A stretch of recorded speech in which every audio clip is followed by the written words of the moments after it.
दर्शकवृन्द कमलादी स्थित यो गणेश मन्दिरमा देख्न सक्नुहुन्छ तपाईले यति बेला पूर्व युवरागी हिमानी शाह लगायत पूर्व नव युवराज हृदेन्द्र शाह उहाँहरू आउनु भएको छ। आमा छोरा मात्रै हामीले देखिरहेका छौँ। पारस शाह आउने पनि कुरा थियो तर उहाँ आउनु भएको छैन। 2058 सालको जेठ 19 गते दरबार हत्याकाण्ड भयो। तत्कालीन राजा वीरेन्द्र शाहको वंशनाश भएको थियो। त्यसको स्मृतिमा दीप प्रज्वलन गर्न यति बेला राजपरिवार विशेष गरी पूर्व युवरागी हिमानी शाह र उहाँका छोरा जो हृदेन्द्र शाह यो मन्दिरमा आउनु भएको छ। देख्न सक्नुहुन्छ उहाँको क्रेज, उहाँको उत्साह, उहाँप्रतिको आस्था र आम जनताहरू जो चाहिँ यति बेला राजतन्त्र फिर्ता गर्छौँ, राज संस्था पुनर्स्थापना गर्छौँ भनेर आन्दोलनमा आएका थिए। ती आन्दोलनमा आउने सबै धेरैजसो त यहाँ पनि आउनु भएको छ। र देख्न सक्नुहुन्छ तपाईँले 2058 सालको त्यो दिन जेठको 19 गतेको त्यो कालो रात दर्शकवृन्द जहाँ वीरेन्द्रको हत्या भएको थियो, तत्कालीन राजाको हत्या र उहाँको राजपरिवारका सदस्यहरूको हत्या भएको थियो। त्यसको सम्झनामा आज जेठ 19 गते पूर्व युवरागी हिमानी शाह लगायत छोरा लिएर उहाँ आउनु भएको छ। पारस शाह पनि आउने कुरा थियो। पूर्व राजा ज्ञानेन्द्र शाह यति बेला झापामा हुनुहुन्छ। राज संस्था फिर्ता गर्ने भनेर आन्दोलन पनि भइरहेको छ। त्यो आन्दोलनमा आउने सहभागीहरू पनि हामी यहाँ देखिरहेका छौँ। हातमा फुल लिएर जनताहरू बसिरहेका छन्, फुल लिएर सम्मान गर्न बसिरहेका छन्, स्वागत गर्न बसिरहेका छन्। यहाँ देख्न सक्नुहुन्छ हिमानी शाह र छोरा उहाँहरू दुईजना यहाँ प्रवेश गर्नुभएको छ। यो मन्दिरमा आउनुभएको छ, दीप प्रज्वलनको लागि आउनुभएको छ। दर्शकवृन्द यहाँ भिड देख्न सक्नुहुन्छ, आम जनताको शुभेच्छा देख्न सक्नुहुन्छ, आम जनताहरूको एउटा नजिकबाट हेर्ने चाहना देख्न सक्नुहुन्छ। धेरै जनताहरू हातमा फुल लिएर बस्नु भएको छ। यिनलाई निकालेर डोजर लाएर पनि हामी भित्र छोड्छौँ, त्यो छोड्दैनौँ हामी। भनेपछि पछि हटिँदैन? हटिँदैन। किन हटिन्थ्यो? हटिँदैन। राजा ल्याएरै छोड्छौँ हामी। सकिन्छ त राजा ल्याउन? किन नसकिने? किन नसकिने? यस्ता खुइते यो देश बेच्चहरूले राखेर राख्छ, रहन्छ। अब यो गणतन्त्र रहन्न। स्थानीय तहदेखि माथिल्लो तह राष्ट्रिय सभा प्रतिनिधि सभासम्म भ्रष्टाचार गनायो। तर सत्तामा कुर्सीमा टाँसिने मान्छे भोगी हुन्छ, तृष्णा हुन्छ, उसमा भोग हुन्छ, लालचा हुन्छ। अनि त्यो एउटा पार्टीले उसका कार्यकर्ता पाल्न पर्यो, त्यसपछिका झोले पाल्न पर्यो, सबै पाल्ला अनि देशको अर्थतन्त्र टाट पारिदिए। अन्य राष्ट्रवादीहरूलाई ल्याएर हामी भोलि सशक्त हामी चाहिँ आन्दोलन गर्छौँ। हामी राजा ल्याएरै छोड्छौँ। आन्दोलनकारीले चाहिँ नि त्यसै आवाज उठाएको छैनन्। जनता त्यसै यो रोडमा आएको छैनन्। सरकारले सुशासन दिएन, नीति नियम पूर्वक भ्रष्टाचार भयो। म डोरबहादुर घिमिरे खत्री, जिल्ला सिन्धुली, गोलन्जर गाउँपालिका वडा नम्बर 3 गोल्टार बसेरी, हाल बुढा नीलकण्ठ वडा नम्बर 2। देउबाको छिमेकी जेउबाको भन्नुहोस्, त्यही ठिक छ बाबुले भनेको। के अरे त्यहाँ गएर आज चाहिँ म यो गर्मीले गर्दा यो टोपी लाएँ। मेरो नाम त्यहाँ ढाका टोपी बाजे। किनभने मैले तेह्रथुममा जागिर खाएर काम गर्दा यतिखेर भएको छ त्यहाँका लिम्बूहरूले मलाई 34 वटा टोपी उपहार दिएका थिए। ढाकाको आज के भयो? कसरी तपाईँ रोकिनु भयो? भोलि के हुन्छ? एउटा कुरा म भन्छु, यहाँ हेर्नुहोस्, मान्छेले बाबु सत्य बोल्नुपर्छ।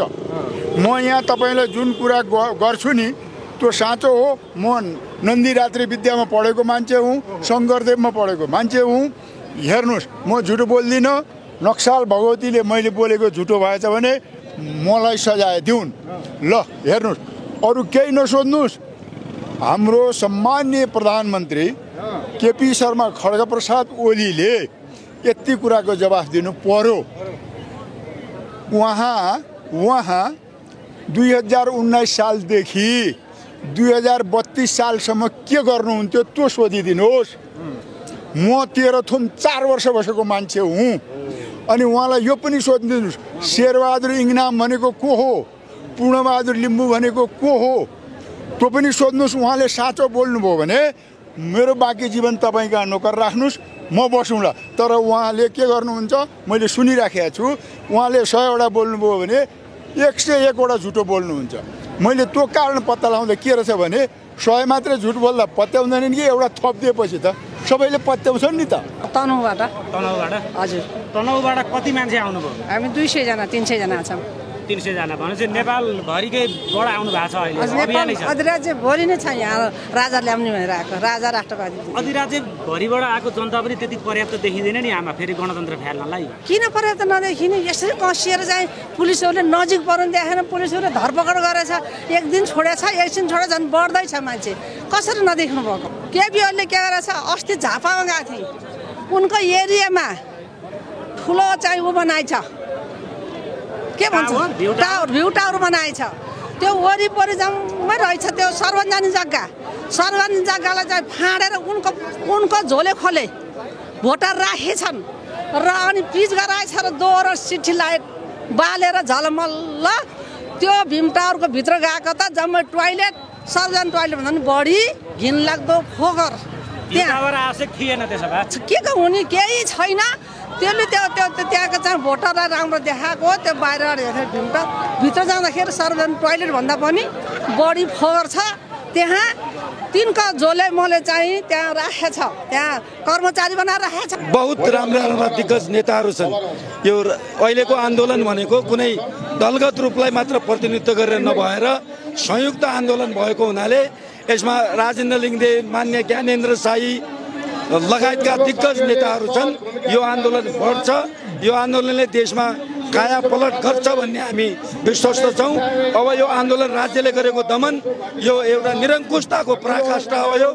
यो किनभने बोल्न पायौँ, गणतन्त्र ल्यायौँ, बोल्न पायौँ भन्ने किसिमको जुन एउटा भाष्य निर्माण गरिएको छ, यदि साँच्चीकै भन्ने हो भने अहिले बोल्न पाएको अवस्था होइन। त्यो हामीले आफ्नो माग राख्दा राज्यलाई सुशासन, भ्रष्टाचार रहित समाज, एउटा युवाहरूले विदेशिनु परेको अवस्थालाई स्वदेशमै रोजगारमूलक कार्यक्रम गर्नुपर्ने 25-30 वर्षको युवाहरू आज हेर्ने हो भने पहाडमा मान्छे मर्दा मलामी पाइरहेको अवस्था छैन। यो अवस्थाको लागि बोल्दाखेरि जुन यो तरिकाले दमन गरिरहेका छन्, यो राज्यले गरेको निरङ्कुशताको पराकाष्ठा हो। अब यो आन्दोलन अगाडि बढ्छ, नेतृत्व कतै कमजोर भएको छैन। आन्दोलनकारी चाहिँ नि डराउँदैन, किनभने आन्दोलन के को लागि भइरहेको छ त्यो कुरो बुझ्नु पर्यो। एक नम्बरमा नेतृत्व कमजोर हुँदैन। नेतृत्व कमजोर कुरो, नेतृत्वले असफल भएपछि अनि चाहिने नेतृत्वले असफल भएपछि थुन्छ, आन्दोलनकारीलाई थुन्छ, आन्दोलनकारीलाई गोली हान्छ, आन्दोलनकारीलाई मार्छ उसले। तर मैले सुशासन दिन सकेको छैन, यो देशलाई सञ्चालन गर्न सकेको छैन भनेर उसले चाहिँ सत्तामा गएर अनि चाहिँ टाँसिन चाहन्छ। उसले राजीनामा गर्न चाहँदैन। राजीनामा गर्न नचाहेपछि के गर्छ त भन्दा जनतालाई दमन गर्छ, थुन्छ। अनि जति दमन गरे आन्दोलन उति दमन चाहिने त्यो चाहिने आन्दोलन चर्कन्छ। त्यसै कारणले गर्दाखेरि आन्दोलनलाई दमन गर्न सरकारले पाउँदैन। आन्दोलनकारीले सही किसिमको राष्ट्रहितको लागि उठाएको आवाज हो यो। गिरफ्तार त आन्दोलनमा हुन्छन्, शहीद पनि हुन्छन्, छुटपिट पनि हुन्छ, त्यो स्वाभाविक कुरा हो। यसलाई हामी भोगिरहेको मान्छे हौँ। हामी 46 सालदेखिको 62-63 को आन्दोलन, राष्ट्र अन्तर्राष्ट्रको आन्दोलन भोगेका मान्छे हौँ, देखेका मान्छे हौँ, सुनेका मान्छे हौँ। आन्दोलनमा यस्तै हुँदै गर्छ। परिवर्तनको लागि अहिले देशको आर्थिक हिसाब, आर्थिक गतिविधिको चाहिँ हामीले सूचाङ्क हेर्ने हो भने काली लाग्दो छ। नेपालमा त्यो गतिविधि कसले ल्यायो भन्दा यिनै पार्टीले ल्यायो। राजाले कहिले गल्ती गर्दैनन्, राजाले कहिले चाहिँ नि भ्रष्टाचार गर्दैनन्, राजाले खाँदैनन्। राजाले सम्पत्ति खायो, त्यो सबै सम्पत्ति भनेर राजाको सम्पत्ति लगेर नारायण हिटीमा चाहिँ सङ्ग्रहालय बनाउने। तिनीहरूको बाउको सम्पत्तिलाई सङ्ग्रहालय बनाइदिउँ त? राजाले कमाएको सम्पत्ति होइन त्यो, राजाको बाउ बाजेको सम्पत्ति होइन। राजाको बाउ बाजेको सम्पत्ति नारायण हिटी सङ्ग्रहालयमा चाहिँ नि फिर्ता गर्नुपर्छ। जसको हकवाला हो उसलाई दिनुपर्छ। अर्काको सम्पत्ति खाने हो, त्यो खान पाइँदैन। अर्का सम्पत्ति मेरो सम्पत्ति पनि अरूले खान पाउन्न। मेरो छोरो, मेरो हकवाला जो छ त्यसले खाने हो। कानुन, नेपालको कानुन त्यो हो कि होइन? संविधानमा त्यो छ कि छैन व्यवस्था? भने किन राजाको सम्पत्तिलाई क्याप्चर गरेर नारायण हिटी सङ्ग्रहालय बनाएको त? त्यो राजाको सम्पत्ति हो, राजालाई नि फिर्ता गर्नुपर्छ, राजालाई ल्याएर त्यहाँ राख्नुपर्छ र राजालाई संवैधानिक राजतन्त्रको अनि चाहिँ व्यवस्था गर्नुपर्छ। व्यवस्था चलाउने पात्रहरू गलत कि यो व्यवस्थै गलत के हो?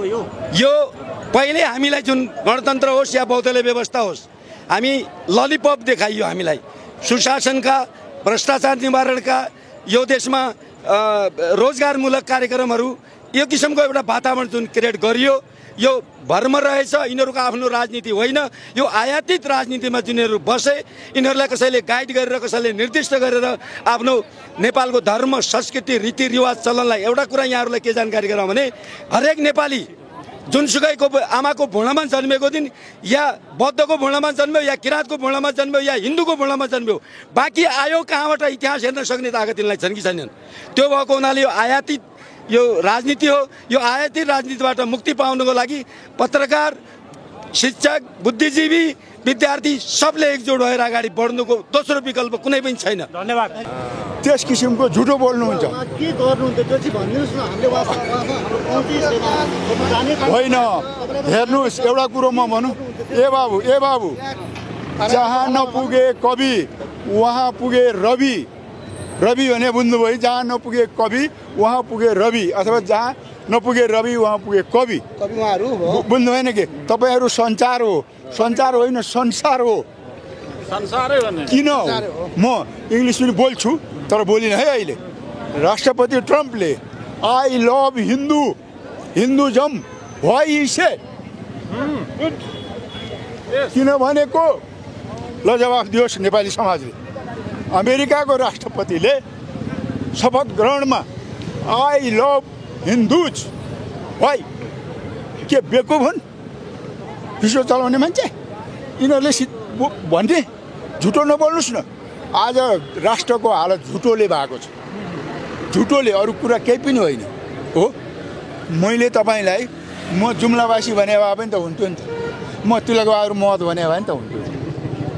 हेर्नुहोस् के गर्नुहुन्थ्यो त्यो सोध्नुहोस्।